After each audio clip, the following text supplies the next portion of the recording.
What if the sweet grandmother who bakes cookies for your children and knits sweaters every Christmas was once a warrior who saved lives under enemy fire? What if behind her gentle smile lay secrets of courage that could inspire nations? What if the woman you thought you knew had a past so extraordinary that it would rewrite everything you believed about heroes? This is the story of Margaret Maggie O'Sullivan, a 78-year-old grandmother from small-town Ohio, whose carefully hidden tattoo accidentally revealed one of the most remarkable military careers in Marine Corps history. For 50 years, she kept her past locked away, content to be known simply as Grandma Maggie. But when a simple moment at a family barbecue exposed the eagle, globe, and anchor permanently etched above her heart, her family discovered they had been living with a legend. Sometimes the most extraordinary stories hide behind the most ordinary faces. Sometimes the heroes we seek are sitting right across from us at the dinner table, asking if we want more mashed potatoes. This is one of those stories that will make you look at every grandmother, every quiet neighbor, every unassuming person in your life, and wonder, what incredible story might they be carrying in silence? The tattoo was just the beginning. What it represented would shake a family to its core and remind a nation that heroism often wears the most unexpected faces. The summer heat in Millfield, Ohio, was the kind that made everything move slower. Even the conversations at the O'Sullivan family barbecue seemed to drift like the smoke from the grill, where Tom O'Sullivan stood flipping burgers with the patience of a man who had nowhere else to be. It was July 4th, 2019, and 3 generations of the family had gathered in Margaret's backyard, just as they had every Independence Day for the past 20 years. Margaret O'Sullivan, known to everyone simply as Maggie, moved between her guests with the easy grace of a woman who had been hosting family gatherings her entire adult life. At 78, she still insisted on doing most of the cooking herself, waving away offers of help with a gentle but firm hand. Her silver hair was pulled back in its usual neat bun, and she wore her favorite blue sundress, the one her granddaughter Emma had given her for her birthday 3 years ago. The backyard buzzed with the comfortable chaos of family. Children ran between the adults, their laughter mixing with the sounds of conversation and the distant pop of fireworks from neighbors who couldn't wait for darkness. Emma, now 16 and more interested in her phone than family gatherings, sat in a lawn chair scrolling through social media while her younger brother Jake, 12, pestered his grandfather about when they could start their own fireworks. Nobody paid much attention when Maggie bent down to pick up a fallen napkin near the picnic table. It was such an ordinary moment, the kind that happens hundreds of times at every family gathering.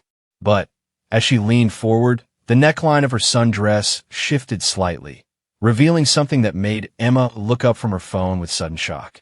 There, partially visible above the modest neckline of her grandmother's dress, was the unmistakable outline of a tattoo.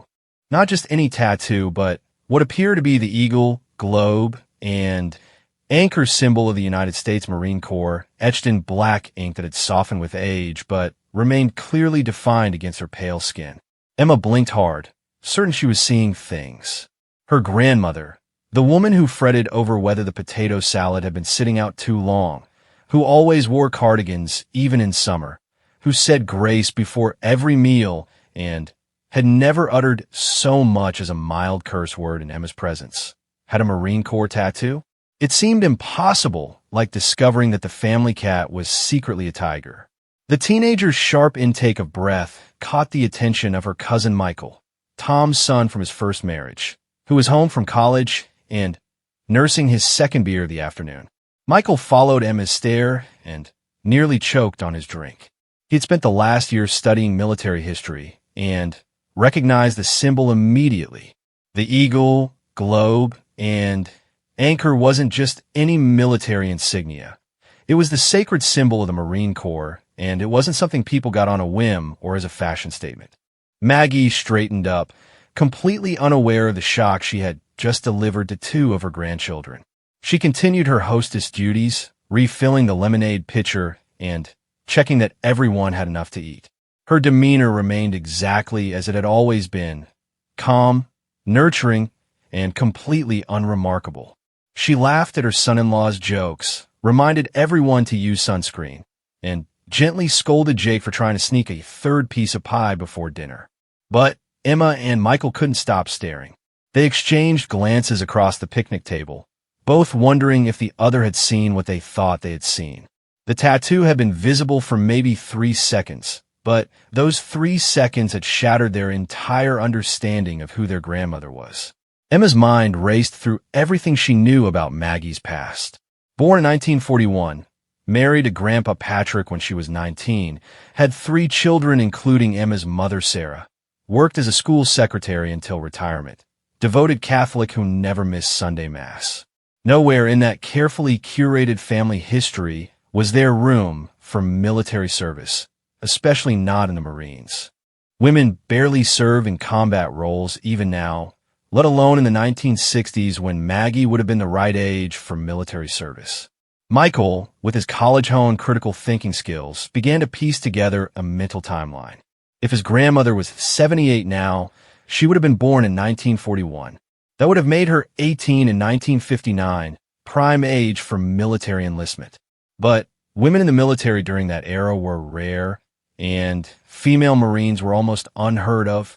The few women who did serve were typically nurses or clerks, working far from any combat zones. The afternoon wore on, but neither Emma nor Michael could focus on anything but their grandmother's secret. They watched her every movement, looking for other clues they might have missed over the years. Was there military precision in the way she folded the napkins? Did her posture suggest someone who had once stood at attention?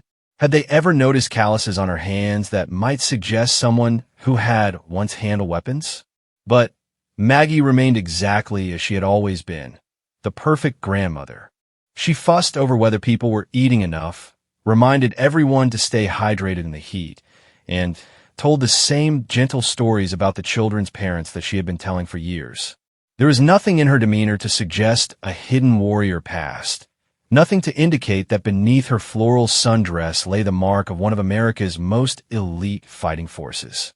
As the sun began to set and the family prepared for the traditional fireworks display, Emma finally worked up the courage to approach Michael.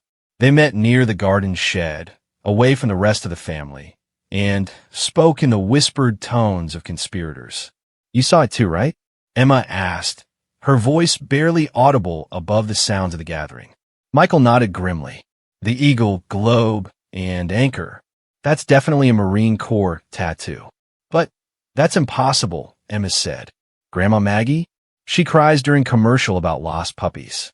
She makes us all hold hands and say grace before every meal. She's never even mentioned being in the military." "Maybe we're wrong," Michael suggested, though his tone suggested he didn't believe it himself. "Maybe it's just something that looks like the Marine symbol." But even as he said it, both teenagers knew they weren't wrong. The image had been too clear, too precise. The eagle, globe, and anchor was one of the most distinctive military symbols in the world, and there was no mistaking it for something else. As the family gathered on blankets to watch the neighborhood fireworks, Emma found herself sitting next to her grandmother, studying her profile in the flickering light of the sparklers Jake was waving around. Maggie looked exactly as she always did, serene, content, focused entirely on her family's happiness. She helped Jake hold his sparklers safely and reminded him not to wave it near his face. She offered her sweater to Emma when the temperature began to drop and made sure everyone had a good view of the fireworks. But now Emma saw her grandmother through different eyes. The hands that were so gentle while helping with sparklers, had those same hands once held weapons? The voice that was so soft while telling bedtime stories, had it once barked orders or called for medical assistance? The eyes that twinkled with such warmth while watching her grandchildren, had they once seen combat, witnessed things too terrible for a teenage mind to imagine? The fireworks exploded overhead in brilliant displays of red, white, and blue, and the family owed and awed at each new burst of color. But Emma barely noticed the show. Her attention was entirely focused on the woman beside her, the grandmother who had suddenly become a mystery wrapped in an enigma, hidden behind decades of careful normalcy. When a particularly loud firework exploded overhead, Emma noticed something she had never seen before. Maggie flinched. It was subtle, barely perceptible, but it was there. Her shoulders tensed for just a moment, and her hand tightened almost imperceptibly on the blanket. Then, just as quickly, she relaxed again, as if catching herself in an involuntary reaction. Michael noticed it too. From his position across the circle, he saw his grandmother's brief moment of tension and filed it away as another piece of the puzzle. People didn't usually flinch at fireworks unless they had reason to associate loud, sudden noises with danger. Unless they had been in situations where such sounds meant something much more serious than celebration. As the evening wound down and family members began saying their goodbyes, Emma and Michael found themselves helping clean up in a daze. They moved through the familiar motions of stacking chairs and collecting paper plates, but their minds were elsewhere. Every story their grandmother had ever told them, every family history lesson they had ever received, was being reconsidered in light of this new information. Their grandmother hugged them goodbye exactly as she always did, with the fierce love of someone who considered her grandchildren the most precious things in the world. She pressed containers of leftover food into their hands and made them promise to drive safely. She was in every way the same woman who had been hugging them goodbye after family gatherings their entire lives. But as Emma and Michael drove home that night, they both knew that something fundamental had shifted. The woman they thought they knew completely had revealed herself to be someone else entirely, someone with secrets and experiences that didn't fit into any of their previous understanding of who she was. The tattoo was just the beginning. Behind that carefully hidden eagle, globe, and anchor lay a story that would challenge everything they thought they knew about their family, about their grandmother, and about the nature of heroism itself. The question was, how did they find out what that story was? And more importantly, why had she hidden it for so long? In the days that followed, both Emma and Michael found themselves thinking constantly about what they had seen. They researched women in the military during the 1960s, trying to understand what their grandmother's service might have looked like. What they found only deepened the mystery. Women Marines during that era were a rare breed, and their roles were typically limited to administrative duties or nursing. But something about their grandmother's bearing, now that they thought about it, suggested someone who had seen more than the inside of an office. The tattoo became an obsession for both of them. They began to notice other small details they had overlooked before. The way their grandmother always sat with her back to a wall, her habit of checking all the locks twice before bed, the fact that she always seemed to know exactly where everyone was at family gatherings. These could be the habits of any cautious elderly woman, but they could also be the ingrained behaviors of someone with military training. Emma started paying closer attention to her grandmother's stories, listening for gaps or inconsistencies. Maggie had always been somewhat vague about her early 20s, the years between high school and marriage. She would mention working various jobs, helping to care for her aging parents, but the details were always fuzzy. Now Emma wondered if those fuzzy details were intentional, a way of glossing over years of military service that she had chosen to keep private. Michael approached the mystery from a different angle. He began researching his grandmother's hometown, looking for any records of local women who had served in the Marines during the 1960s. It was slow work, complicated by the fact that many military records from that era were not easily accessible online.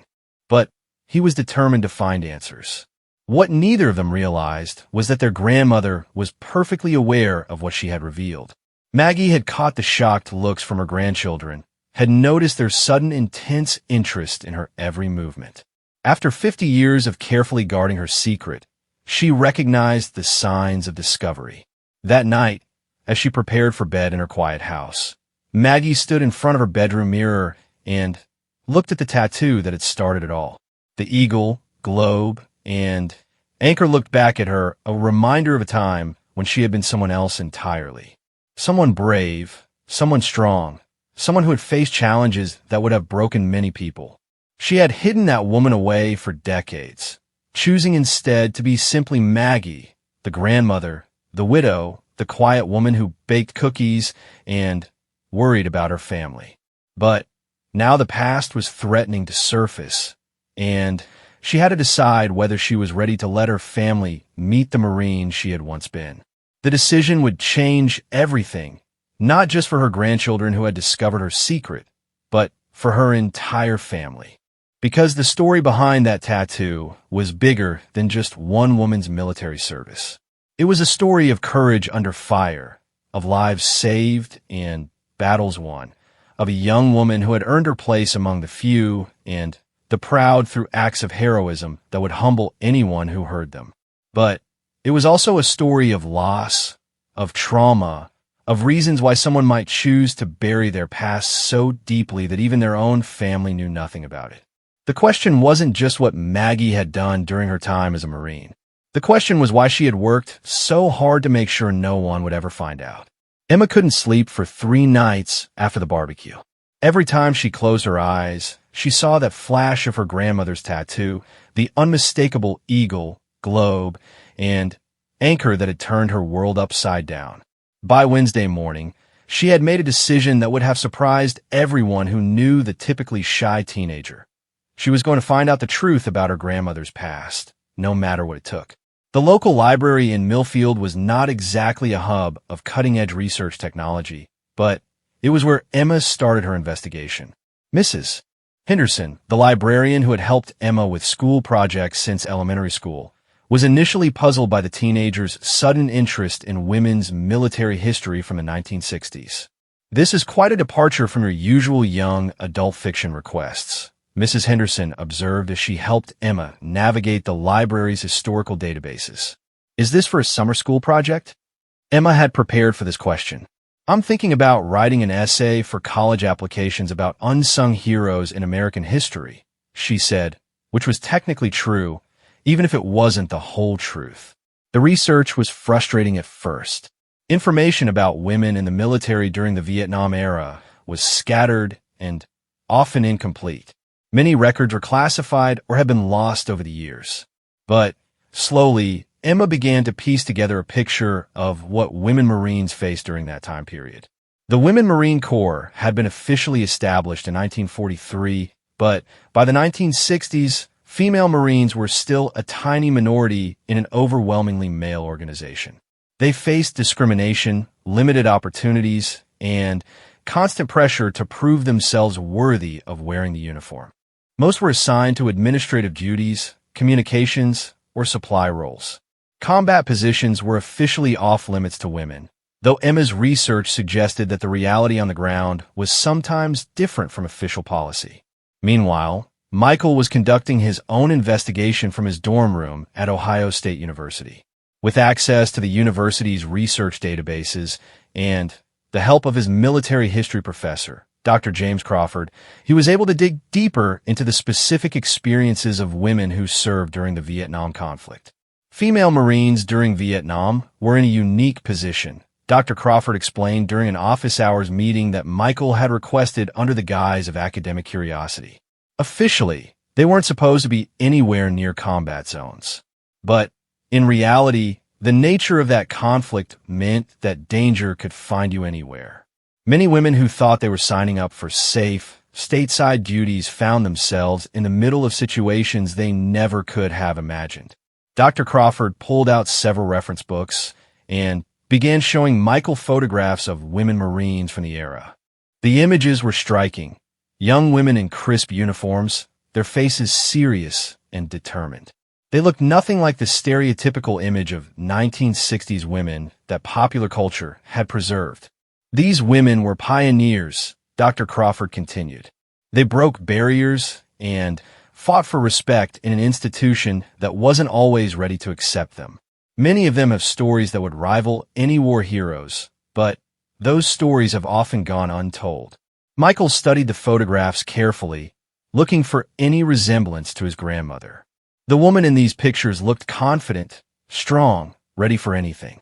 Could his gentle grandmother have once worn that same expression of steely determination? Back in Millfield, Emma had moved beyond the library and was trying a different approach. She remembered that her grandmother occasionally mentioned old friends from back in the day, though she had always been vague about how she had met them.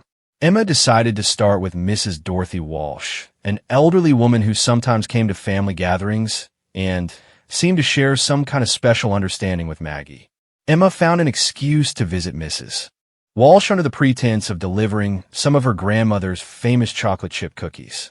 Dorothy Walsh lived in a small apartment in the senior community on the edge of town, and she welcomed Emma with the enthusiasm of someone who didn't get many young visitors.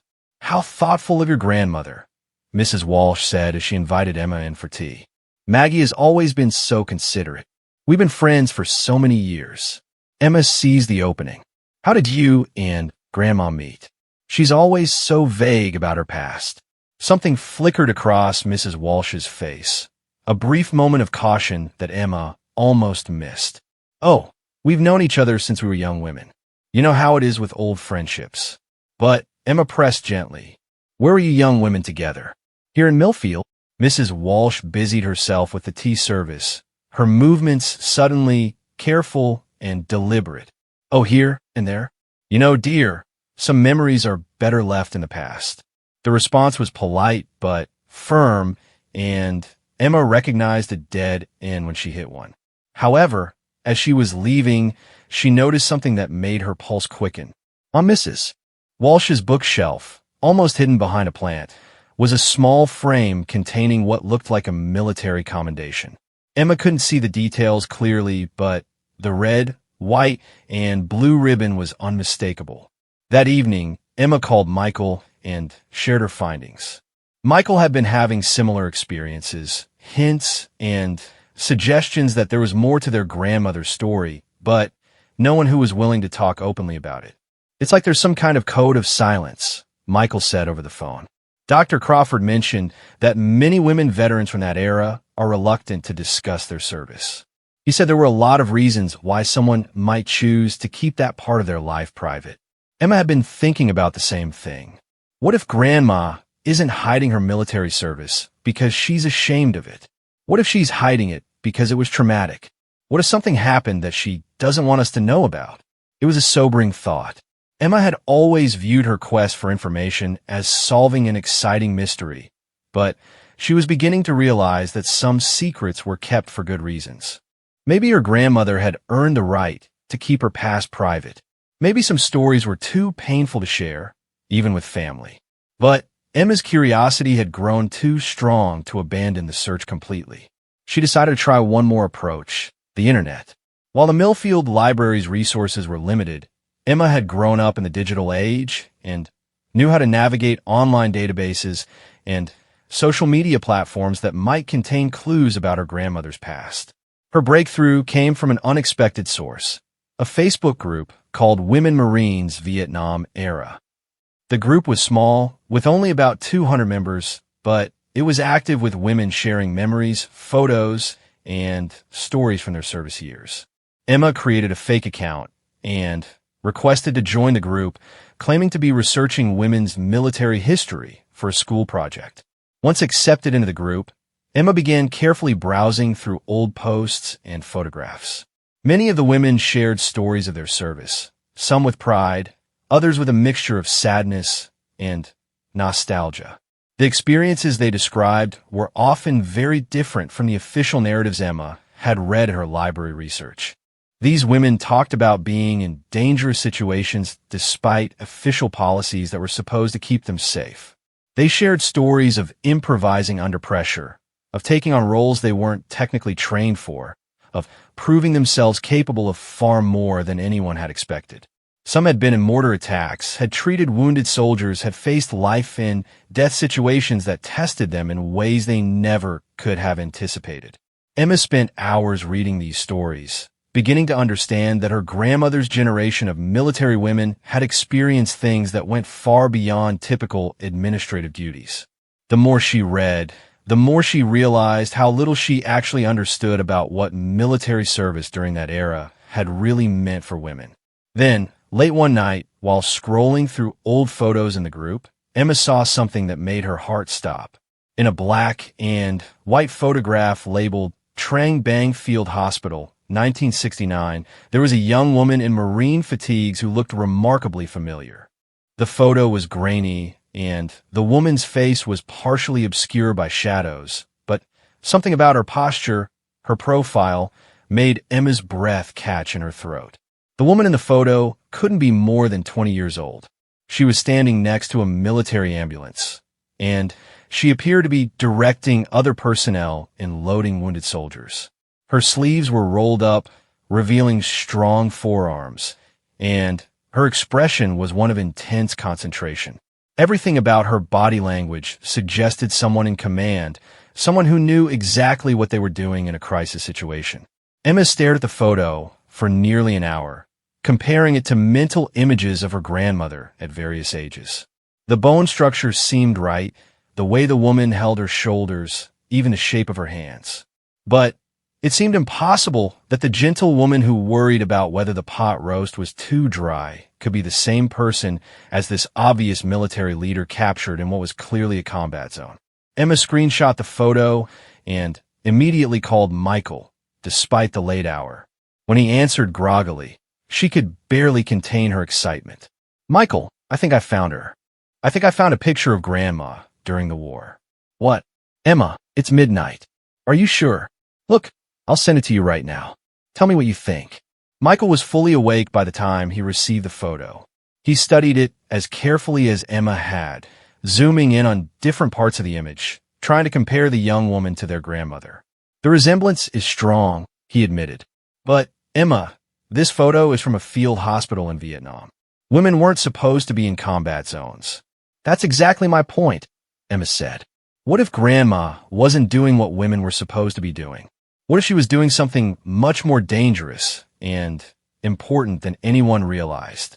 The photograph had raised more questions than it answered. If this was indeed their grandmother, what was she doing at a field hospital in Vietnam? How had she gone from being a small-town Ohio girl to apparently running medical operations in a war zone? And why had she never mentioned any of this to her family? Emma saved the photograph and continued browsing the Facebook group, now with a specific focus on any mention of field hospitals or medical operations during the Vietnam conflict. What she found was a series of posts from women who had served as medical support personnel, often in conditions that were far more dangerous than anyone back home realized. One post in particular caught her attention. It was from a woman named Janet Morrison, who had served as a communication specialist but had ended up helping with medical evacuations when regular personnel were unavailable. Janet's post included a group photo of medical support staff, and once again, Emma thought she recognized her grandmother among the faces. Emma made a decision that surprised even herself. She sent Janet Morrison a private message through Facebook explaining that she was researching women's military history and asking if she remembered any of the people in the photographs she had shared. She included the screenshot of the field hospital photo, asking if Janet might remember who the woman directing the ambulance loading was. She didn't expect a response, so she was shocked when Janet replied within a few hours. "I remember that day," Janet's message read. "That photo was taken during one of the worst casualties we had seen. The woman you're asking about was incredible.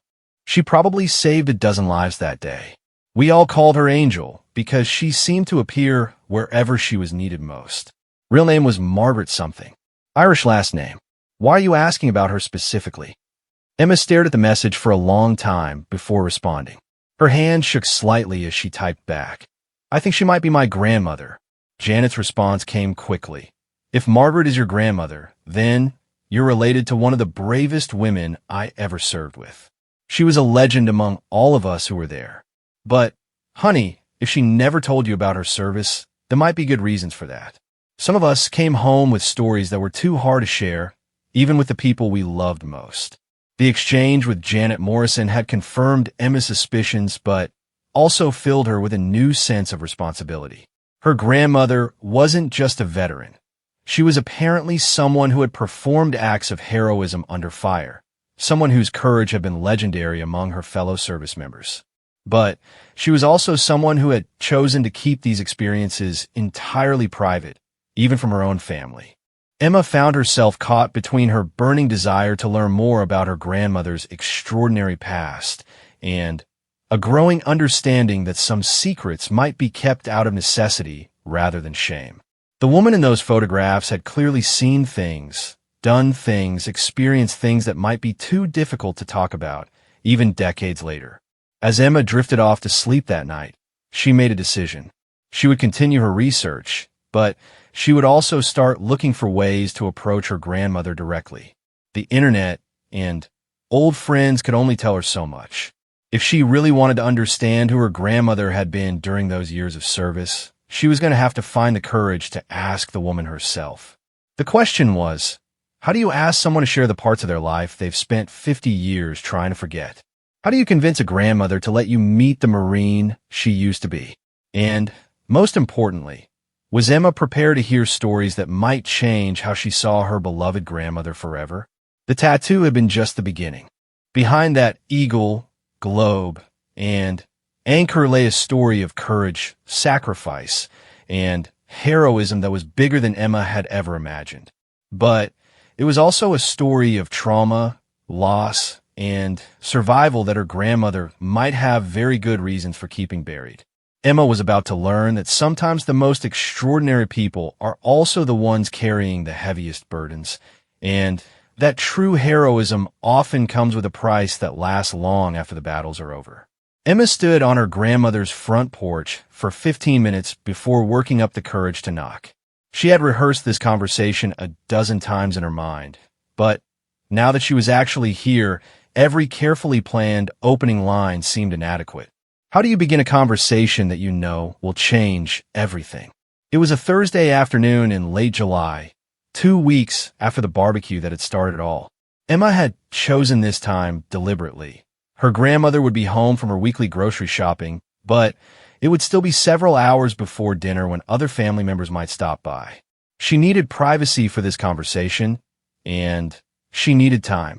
Margaret opened the door with her usual warm smile, clearly delighted to see her granddaughter. Emma, what a lovely surprise. Come in, sweetheart. I was just putting away groceries. Would you like some iced tea? Emma followed her grandmother into the familiar kitchen, feeling like she was seeing it for the first time. The cheerful yellow walls, the collection of ceramic roosters on the windowsill, the ancient refrigerator covered with grandchildren's artwork.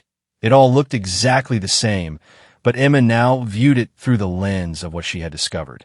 Had these same hands that arranged flowers in mason jars once performed emergency medical procedures under fire? Grandma, Emma began, then stopped. Her carefully rehearsed opening had evaporated completely. Margaret looked up from putting away a bag of apples, immediately sensing something in her granddaughter's tone. What is it, honey? You look troubled. Emma took a deep breath. I need to ask you about something I saw at the barbecue. Something I've been thinking about ever since. Margaret's movements became very still. She set down the bag of apples slowly, her expression carefully neutral. What did you see, Emma? Your tattoo. The words came out in a rush.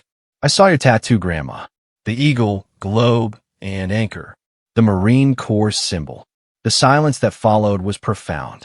Margaret stood motionless for what felt like an eternity, her hand still resting on the counter.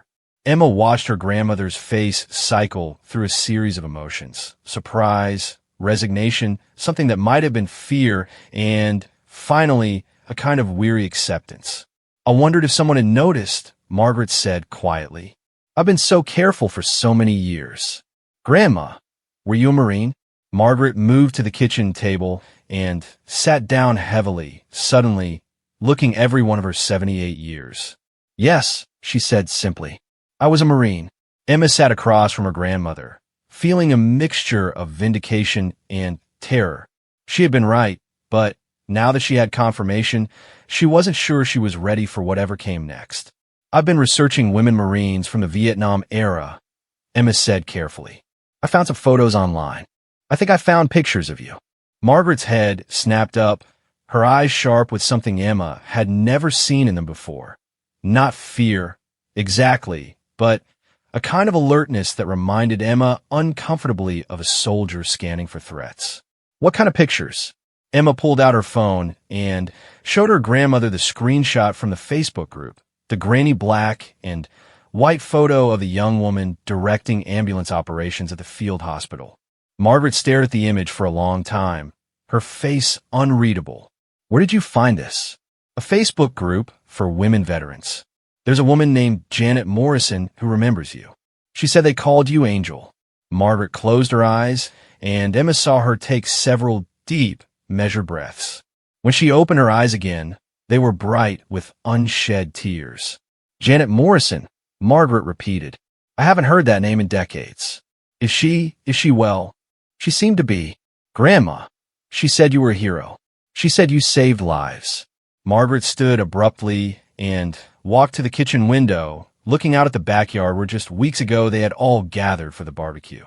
Her posture was different now, straighter, more alert. Emma could see hints of the Marine she had once been emerging through 50 years of careful camouflage. I need you to understand something, Emma, Margaret said without turning around. I never intended for anyone in this family to know about my service. There are reasons I kept it private, good reasons. But why? If you were a hero, if you saved lives, why would you hide that? Margaret turned back to face her granddaughter, and Emma was startled by the intensity in her eyes. Because heroes in war aren't like heroes in movies, sweetheart. Because the things that make you a hero in combat are often the same things that break pieces of your soul that never heal properly. Because I wanted to be your grandmother, not a war story. Emma felt a chill run down her spine. She was beginning to realize that her romantic notions about discovering her grandmother's military past might have been naive. What happened over there, Grandma? Margaret was quiet for so long that Emma began to wonder if she was going to answer at all. When she finally spoke, her voice was distant, as if she was seeing something far beyond the walls of her kitchen. I enlisted in 1959, right after I turned 18. My father had died the year before, and my mother needed money. The Marines offered good pay and benefits, and I was young enough to think that adventure was worth any risk. Margaret sat back down at the table, her hands folded carefully in her lap. They trained me as a communication specialist, but that was just my official job description. In reality, we did whatever needed to be done. And in Vietnam, what needed to be done was often very different from what we had trained for.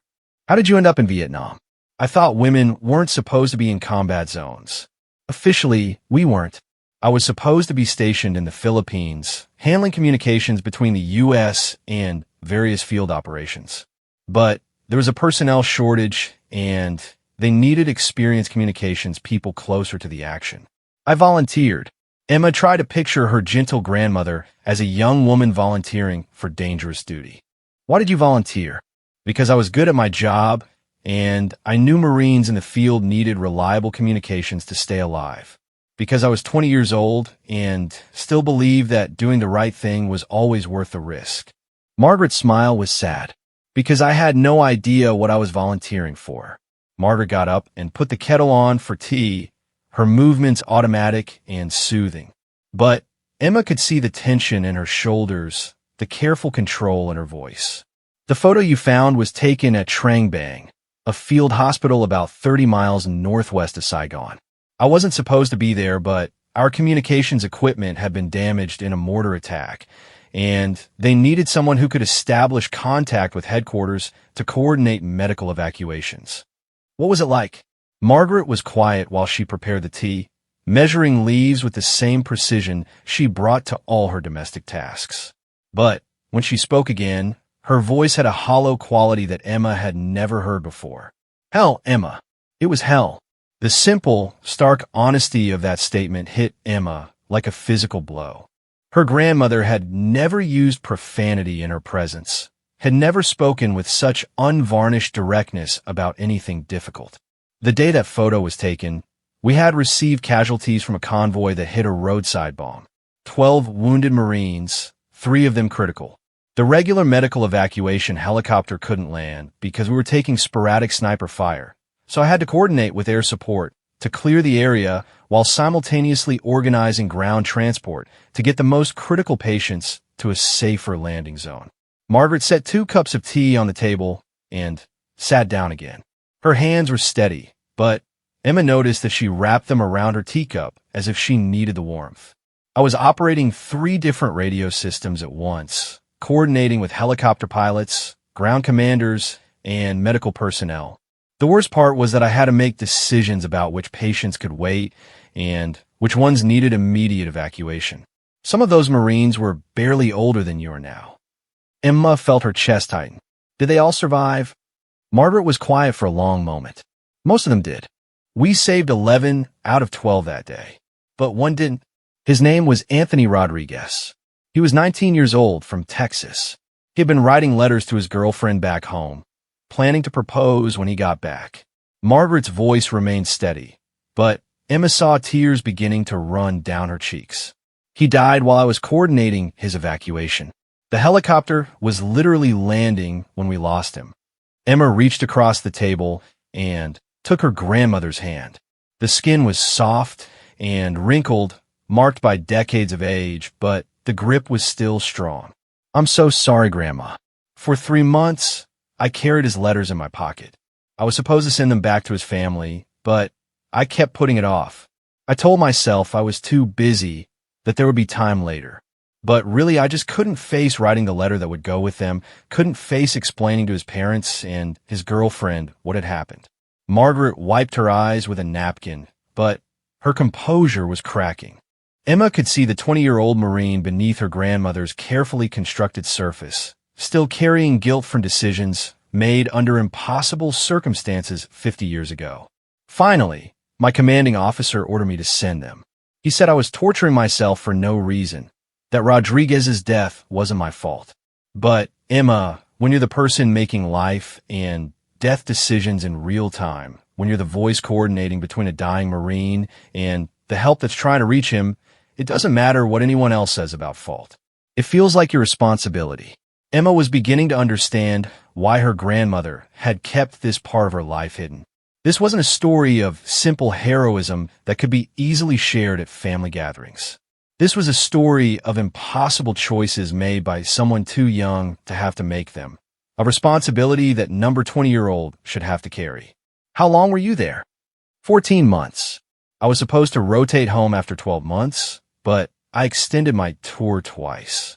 By the time I finally left Vietnam, I was running communications for most of the medical evacuation operations in our sector. They gave me a Bronze Star and a Purple Heart. Emma's eyes widened. Purple Heart? You were wounded. Margaret unconsciously touched her left shoulder. Shrapnel from a mortar round that hit near the communications bunker. Nothing life-threatening, but it was enough to qualify for the medal. Do you still have the medals? In a box in my closet. I haven't looked at them in probably 20 years. Emma felt a mixture of awe and sadness.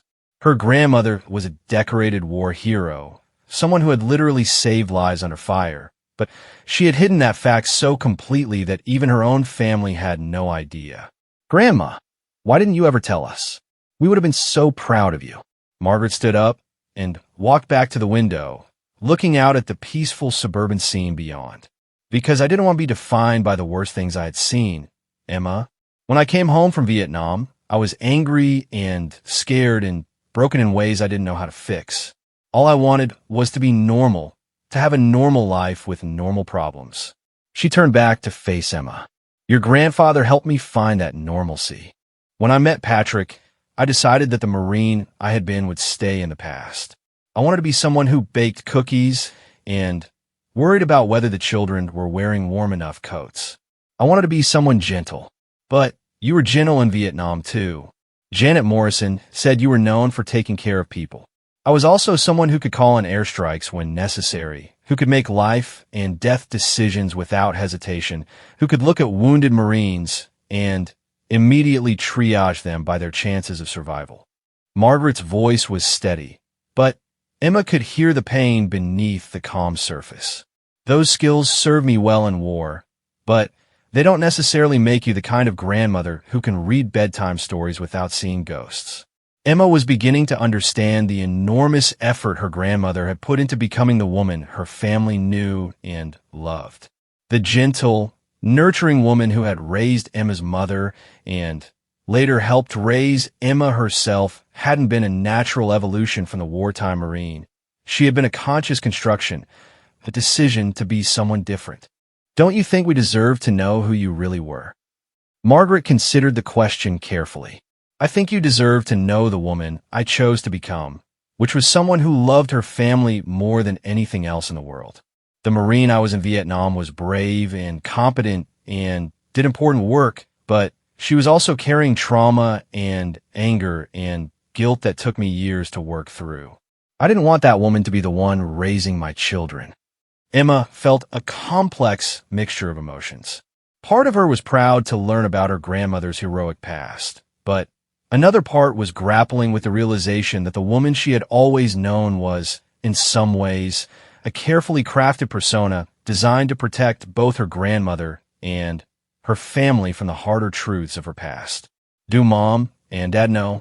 No one knows except your grandfather, and he died with the secret. You're the first person in this family I've told about any of this. The weight of that responsibility settled on Emma's shoulders. Her grandmother had just shared the most closely guarded secret of her life, trusting a 16-year-old with information she had kept from everyone else for 5 decades. What do I do with this, Grandma? Do I tell Mom? Do I tell Michael? Margaret sat back down at the table, looking suddenly exhausted. That's up to you, sweetheart. Now that the secret is out, I can't put it back in a box. But I want you to understand something. The woman you've always known as your grandmother is real. The love I have for this family, the joy I take in your achievements, the pride I feel when I watch you grow up, all of that is completely genuine. Learning about my past doesn't change who I am now. Emma reached for her grandmother's hand again. It doesn't change how much I love you either. But, Grandma, I think it makes me love you even more. What you did over there, the lives you saved, that's incredible. That's something to be proud of. I am proud of my service, Margaret said quietly. But I'm also proud of the life I built afterward. I'm proud of the fact that I managed to come home from war and still find ways to be gentle, to raise children who felt safe and loved, to be a grandmother who could make you feel special and cherished. Those were accomplishments too, Emma. Maybe they were even harder than the things I did in Vietnam. Emma sat with that thought, beginning to understand that her grandmother's story was more complex than simple heroism. It was a story about the cost of courage, about the challenge of carrying traumatic experiences while still choosing to love and nurture others, about the possibility of being both a warrior and a caregiver. Will you tell me more? About what it was really like? Margaret looked at her granddaughter for a long moment, as if weighing whether Emma was ready for the full truth. Are you sure you want to know? Some of these stories are going to be difficult to hear. Emma nodded without hesitation. I want to know who you were, Grandma. All of who you were. Margaret smiled, and for the first time since Emma had asked about the tattoo, it was her familiar grandmother's smile, warm, loving, and completely genuine. All right then, but I think we're going to need more tea. As Margaret got up to refill the kettle, Emma realized that this conversation was just the beginning. Behind her grandmother's careful composure lay decades of experiences that would take many conversations to fully understand.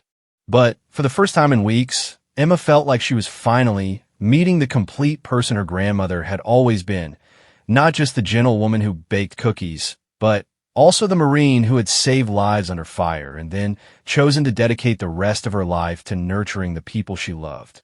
The tattoo had been a clue, but this conversation was the real revelation. That ordinary people could carry extraordinary stories, that heroism came in many forms, and that sometimes the greatest courage was not what you did in war, but how you chose to live afterward. Over the next 3 weeks, Emma visited her grandmother every Tuesday and Thursday afternoon. What began as a single conversation about a hidden tattoo had evolved into something much more profound, a gradual unveiling of Margaret O'Sullivan's war years, told in careful doses that both women could handle. Margaret had established ground rules for these conversations. They would sit in her kitchen, always with tea, and always with the understanding that if the memories became too difficult, they would stop and talk about something else. Emma learned to read her grandmother's expressions, to recognize when a particular story was approaching territory that was still too painful to explore fully. But slowly, piece by piece, the story emerged. Margaret had arrived in Vietnam in March 1968, just weeks after the Tet Offensive had shattered any illusions that the war was winding down. She was assigned to the 1st Signal Battalion, responsible for maintaining communications between various military units and coordinating with headquarters in Saigon. On paper, it sounded like a safe, administrative job. In reality, it meant being at the center of every major military operation in her sector. The thing people don't understand about communications work in Vietnam, Margaret told Emma during their third conversation, is that you became a nerve center for everything that happened.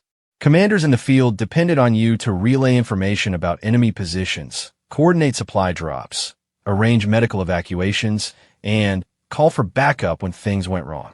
If you made a mistake, people died. Emma was taking notes now, with her grandmother's permission. She had initially planned to keep this information private, but Margaret had surprised her by suggesting that perhaps the story should be preserved somehow. "I'm old, Emma," Margaret had said. "When I'm gone, all of this dies with me unless someone else knows about it. Maybe it's time for this family to know where they come from." Margaret's first major operation had been supporting a Marine unit that was attempting to clear a series of villages suspected of harboring Viet Cong fighters. The operation was supposed to take 3 days. It took 2 weeks and resulted in some of the heaviest casualties Margaret would see during her entire tour. The unit commander was a captain named James Morrison, no relation to Janet, just a coincidence. He was young, maybe 25, but he had been in country for almost a year, and he knew what he was doing. The problem was that the intelligence about the villages was wrong. Instead of finding a small number of guerrilla fighters, they walked into a heavily fortified position with at least a company of North Vietnamese regulars. Margaret paused to sip her tea, and Emma could see her gathering herself for the difficult part of the story. The initial contact happened at dawn on the 4th day. I was monitoring 3 different radio frequencies when Captain Morrison's voice came through, requesting immediate support. But I could hear the gunfire in the background, could hear him shouting orders to his men. It was clear they were in serious trouble. Emma tried to imagine her grandmother as a young woman, sitting in a communications bunker with explosions in the background, coordinating help from Marines under fire. It was still difficult to reconcile that image with the woman who insisted on saying grace before every meal. The nearest artillery support was 40 minutes away. The nearest air support was 25 minutes away. But Morrison's men were taking casualties right then, and 25 minutes might as well have been 25 hours. "What did you do?" "I broke protocol," Margaret said simply. "I contacted a helicopter pilot I knew who was supposed to be flying a supply mission to another unit. I convinced him to divert to Morrison's position and provide covering fire until the official support could arrive." Emma could hear the pride in her grandmother's voice, but also something else, a lingering anxiety about a decision made under pressure 50 years ago. Did it work? The helicopter pilot, his name was Chief Warrant Officer Danny Chun, managed to suppress the enemy fire enough for Morrison's unit to establish a proper defensive position. But Chin's helicopter took several hits, and he had to make an emergency landing in a rice paddy about 2 miles away. Margaret set down her teacup and looked directly at Emma. Now, I had 2 units in trouble, and the official support still wasn't going to arrive for another 15 minutes. So I made another decision that wasn't exactly by the book. What kind of decision? I coordinated a 3-way operation using units that weren't supposed to be working together. Morrison's Marines, a South Vietnamese Army patrol that was about 3 miles south of his position, and an Army artillery unit that was supposed to be supporting a completely different operation 20 miles away. Emma was beginning to understand that her grandmother's role had been much more complex than simply relaying messages between different units. She had been making tactical decisions, coordinating between different branches of the military, essentially functioning as a field commander despite never having been trained for that role. The South Vietnamese patrol reached Chin's helicopter first and established a perimeter while he made emergency repairs. The Army artillery provided covering fire for Morrison's unit to advance and link up with the helicopter, and I coordinated air support to hit the enemy positions once all our people were clear. And it worked. It worked. We got everyone out, including the wounded, and Chin's helicopter was back in service within 6 hours. But, Emma, I had violated so many protocols that I could have been court-martialed. I had taken command authority that wasn't mine, used resources that were allocated for other operations, and made tactical decisions that were supposed to come from officers with much more training and experience than I had. Emma felt a surge of pride in her grandmother's quick thinking and courage, but she could also see why such experiences might be difficult to talk about. The weight of having made life and death decisions while barely out of her teens was something that would stay with someone forever. What happened when your commanding officers found out? Margaret smiled, and for a moment Emma caught a glimpse of the young Marine she had been, confident, proud, maybe a little rebellious. Colonel Patterson, my commanding officer, called me into his office the next morning. I was sure I was going to be disciplined, possibly sent home in disgrace. Instead, he promoted me. He promoted you to sergeant, with a commendation for innovative tactical communication. Apparently, the operation I had coordinated had been so effective that it became a model for how different units could work together. They started sending other communications specialists to observe my methods. Emma shook her head in amazement. So, you went from potentially being in trouble to being promoted and used as an example for other people. That's the military for you. If you break the rules and people die, you're court-martialed. If you break the rules and save lives, you're promoted. Margaret's expression grew more serious. But, Emma, that promotion came with a price. It meant that I was going to be assigned to more dangerous operations, because my superiors had decided I was someone who could be trusted to make good decisions under pressure. Over the following weeks, Margaret's responsibilities had expanded dramatically. She became the primary communications coordinator for medical evacuations in her sector, which meant she was essentially running the dispatch center for wounded Marines throughout a large area of South Vietnam. It was prestigious, important work, but it also meant that she was intimately involved with the casualties from every major engagement in her area. I started keeping a notebook, Margaret told Emma during their 5th conversation. Every Marine who came through our evacuation system, I wrote down their name, their unit, their wounds, and whether they made it. I told myself it was for official records, but really I think I needed to remember them. Do you still have a notebook? Margaret nodded toward the stairs. It's in the same box as my medals. I've never been able to throw it away, but I've never been able to read it either. Emma felt a chill. Her grandmother had been keeping a record of casualties for 50 years, unable to forget, but unable to revisit the memories either. It was a stark reminder that the war had never really ended for some people. It had just moved from an external battlefield to an internal one. The story that emerged over these conversations was far more complex than Emma had expected. Her grandmother hadn't just been a hero. She had been a young woman thrust into positions of enormous responsibility, making decisions that affected hundreds of lives while dealing with her own fear, exhaustion, and trauma.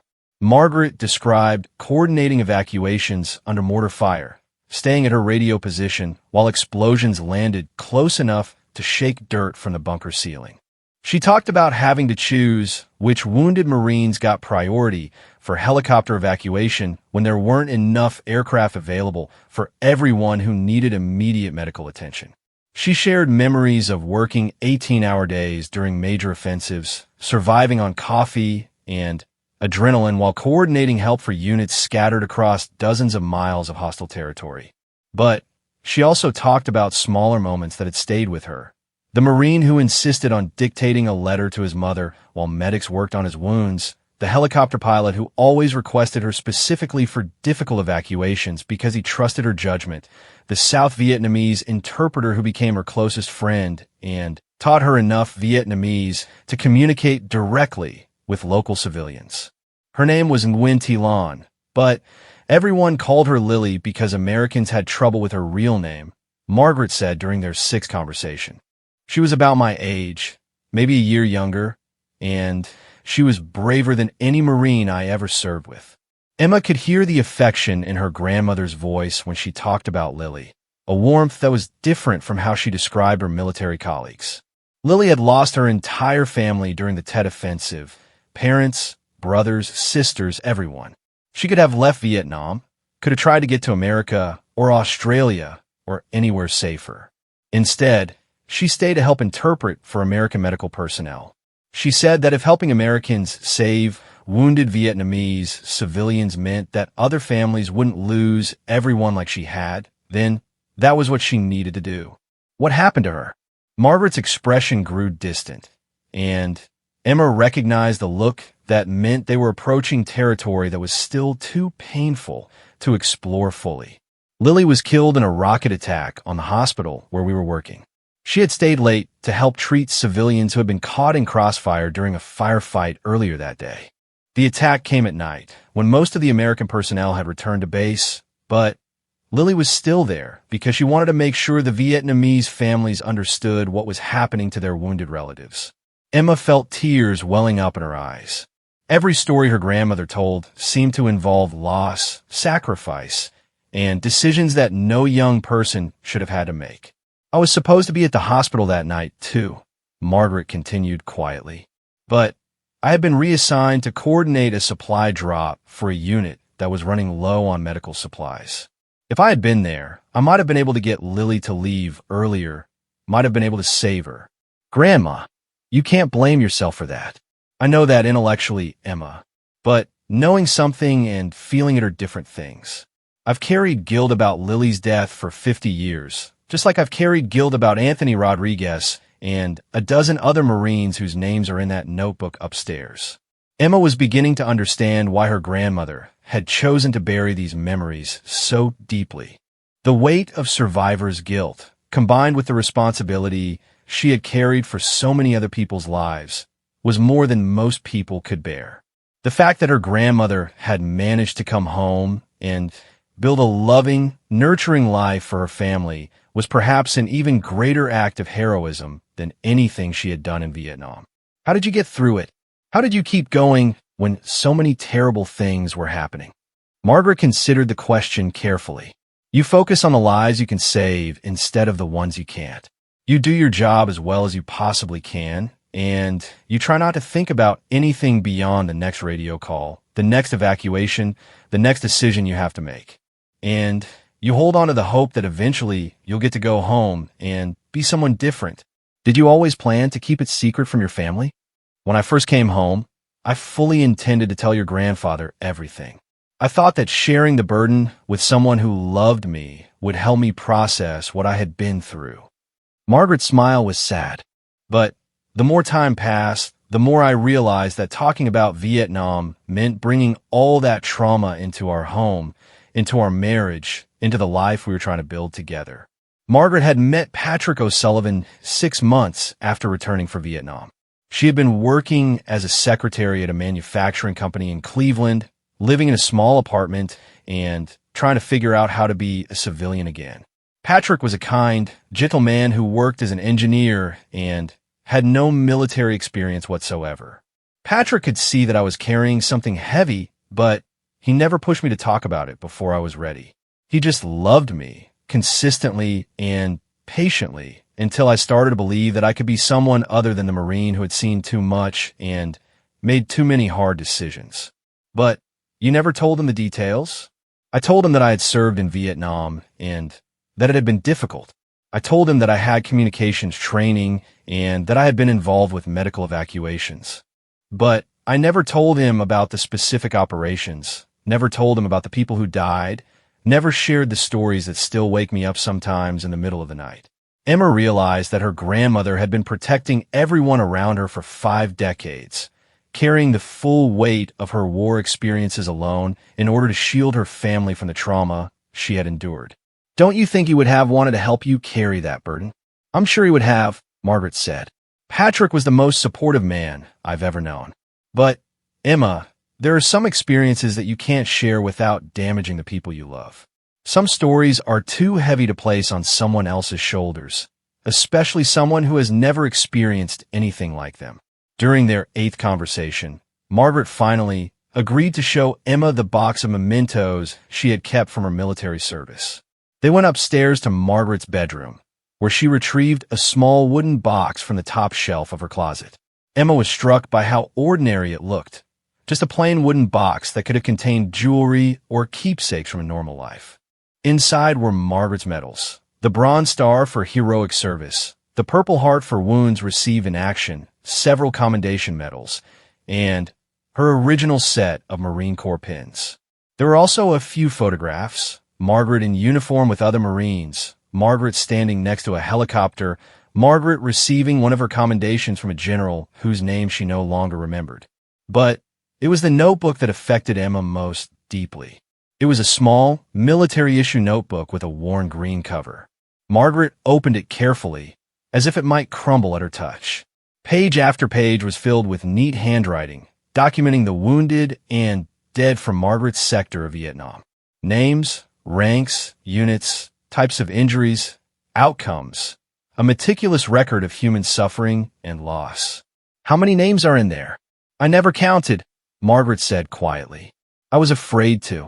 Emma flipped through the pages, seeing hundreds of entries in her grandmother's careful script. Each entry represented a young man who had been wounded or killed, a family back home that had received devastating news, a life that had been forever altered by war. Grandma, this is incredible. This is historical documentation. Museums would want to see this. Margaret took the notebook back gently. This isn't history, Emma. These are people. Real people with families and dreams and futures that got cut short. I didn't keep this record for posterity. I kept it because I couldn't bear the thought of forgetting them. Emma understood that for her grandmother, these weren't abstract historical artifacts. They were personal mementos of people she had known, worked with, tried to save. The weight of carrying all these memories alone for 50 years was almost incomprehensible. I want to ask you something, Emma said carefully. Would you consider sharing some of these stories more publicly? Not the notebook. I understand that's too personal. But maybe talking to a historian or letting someone interview you about women's roles in Vietnam. Margaret looked surprised. Why would anyone want to hear about that? Because there are probably thousands of women who served in Vietnam whose stories have never been told. Because young women today need to know that women have always been capable of courage and leadership and making life and death decisions under pressure. Because your story matters, Grandma. Margaret sat quietly for several minutes, holding her old notebook and considering Emma's suggestion. Finally, she looked up with an expression Emma had never seen before. Not the gentle grandmother, not the traumatized veteran, but someone who was weighing a decision that could change everything. If I did something like that, Margaret said slowly, it would mean the end of my privacy. Once these stories are public, I can't take them back. Your mother would find out, your father, your cousins, everyone would know. Is that necessarily a bad thing? Margaret smiled, and Emma could see her grandmother wrestling with a question that had probably been in the back of her mind for decades. Whether the time had finally come to stop hiding who she had been. I don't know, Margaret admitted. For 50 years, I've defined myself as someone who moved on from the war, who built a better life afterward. I'm not sure who I am if I'm also someone who talks publicly about what happened over there. Emma reached for her grandmother's hand. Maybe you're both. Maybe you're the woman who served with incredible courage in Vietnam, and the woman who came home and built a loving family. Maybe you don't have to choose between those identities. Margaret squeezed Emma's hand, and in that moment, Emma could see her grandmother making a decision that would change not just her own life, but the lives of everyone who would eventually hear her story. All right, Margaret said quietly. Let's see what happens when I stop being afraid of my own past. As they sat together in Margaret's bedroom, surrounded by the mementos of a life that had been hidden for half a century, Emma realized that this was just the beginning of a much larger story. Her grandmother's decision to finally share her experiences would ripple outward, touching family members, historians, other veterans, and eventually people Margaret had never met but whose lives would be changed by learning about her courage and sacrifice. The tattoo had been a clue to a hidden past. But the conversations that followed had revealed something much more important. That ordinary people were capable of extraordinary things, that heroism came in many forms, and that sometimes the greatest courage was not just what you did during the worst moments of your life, but how you chose to live afterward. 6 months after Emma first saw her grandmother's tattoo, the O'Sullivan family gathered once again in Margaret's backyard. But this time, the gathering was different from any they had ever had before. The local newspaper's feature reporter was setting up a camera and microphone. A representative from the Women's Military Museum was arranging display materials on the picnic table, and Margaret O'Sullivan was wearing her old Marine dress blues for the first time in 50 years. The uniform still fit, though Margaret had to ask Emma to help her with the brass buttons that her arthritis made difficult to manage. Standing in her bedroom mirror, dressed in the deep blue jacket with its red trim and brass eagle, globe, and anchor pins, Margaret looked like someone Emma was still getting to know, the Marine who had coordinated life and death operations under fire, who had earned decorations for heroism, who had carried the burden of impossible decisions for half a century. "How do I look?" Margaret asked, adjusting her white uniform cap with its distinctive Marine emblem. "Like a hero," Emma said simply, and meant it. The decision to go public with Margaret's story had been gradual. After weeks of conversations between Emma and her grandmother, they had finally told the rest of the family about Margaret's military service. The reactions had been everything Margaret had feared and everything Emma had hoped. Shock, awe, pride, and a dozen questions about why she had kept such an extraordinary part of her life secret. Emma's mother, Sarah, had cried when she learned about her mother's war service. "All these years, I thought I was the daughter of a secretary and a homemaker," she'd said. "I had no idea I was the daughter of someone who saved lives under fire, who earned medals for courage. Why didn't you tell us, Mom?" The question that had haunted Margaret for 50 years, why she had chosen silence over recognition, had finally found its answer in these family conversations. She had kept her past secret not because she was ashamed of her service, but because she had been afraid that the trauma she carried would contaminate the loving, peaceful home she was trying to create for her children. "I wanted you to grow up feeling safe," Margaret had told Sarah during their first difficult conversation about the war years. "I wanted you to believe that the world was a place where mothers baked cookies and worried about scraped knees, not a place where young women had to make decisions about who lived and who died. I thought that if I could be the gentle mother you needed, then maybe the experiences that had hardened me wouldn't touch your life." But Sarah's response had surprised Margaret. "Mom, knowing about your courage doesn't make me feel less safe. It makes me feel proud. It makes me understand where I got my own strength when Dad was sick, when I had to make hard decisions about his care. I thought I was being weak when I had to be strong. Now I know I was being like my mother." It was Sarah who had first suggested that Margaret's story deserved a wider audience. There are probably thousands of women who served in Vietnam whose families don't know about their service, Sarah had pointed out. There are probably young women today who don't know that women have always been capable of the kind of courage you showed. Mom, your story isn't just our family history, it's American history. The process of going public had been carefully managed. Margaret had insisted on maintaining control over which stories she was willing to share and which memories remained too private for public consumption. She would talk about her military role, her decorations, and some of her operations, but the names in her notebook would remain confidential, and the most traumatic experiences would stay between her and her family. Dr. Patricia Williams from the Women's Military Museum had been the first outside person to interview Margaret officially. Dr. Williams specialized in documenting the experiences of women who had served in combat support roles during Vietnam, and she had been thrilled to find someone with Margaret's level of responsibility and recognition who was finally willing to talk about her service. Margaret's story is remarkable not just because of her individual heroism. Dr. Williams had explained to Emma during the preparation for today's event, but because it represents the experiences of hundreds of women whose contributions to the Vietnam War effort have never been properly documented or recognized. Women like your grandmother broke barriers and saved lives, but they did it quietly without the recognition that male veterans received. The local newspaper feature had been the first public recognition of Margaret's military service. Reporter Jennifer Martinez had written a sensitive, detailed article about Margaret's war years, focusing on her role in coordinating medical evacuations and her decorations for heroic service. The article had been picked up by several national news outlets, and Margaret had received dozens of letters from other women veterans who identified with her story. One letter had been particularly meaningful. It came from Janet Morrison, the woman Emma had contacted through the Facebook Veterans group months earlier. Janet had driven down from Michigan specifically to attend today's ceremony, and she and Margaret had spent hours the previous evening sharing memories of people and experiences they hadn't talked about with anyone in decades. "It's strange," Margaret had told Emma after Janet's visit.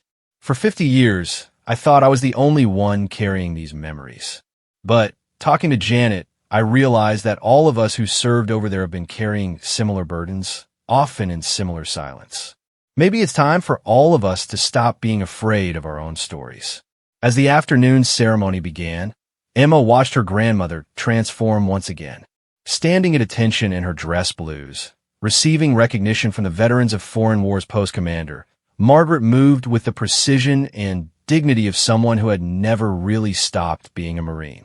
The general grandmother was still there, but now she was integrated with the warrior who had preceded her, creating someone who was more complete than Emma had ever realized was possible. The VFW commander, a Vietnam veteran named Robert Chun, the son, it turned out, of the helicopter pilot Margaret had worked with during her war years, presented Margaret with a special recognition for her service and her courage in finally sharing her story publicly. Sergeant O'Sullivan represents the thousands of women who served with distinction during the Vietnam War, but whose contributions have often gone unrecognized, Commander Chun said to the assembled group. Her willingness to speak publicly about her experiences helps ensure that future generations will understand the full scope of women's military service and sacrifice.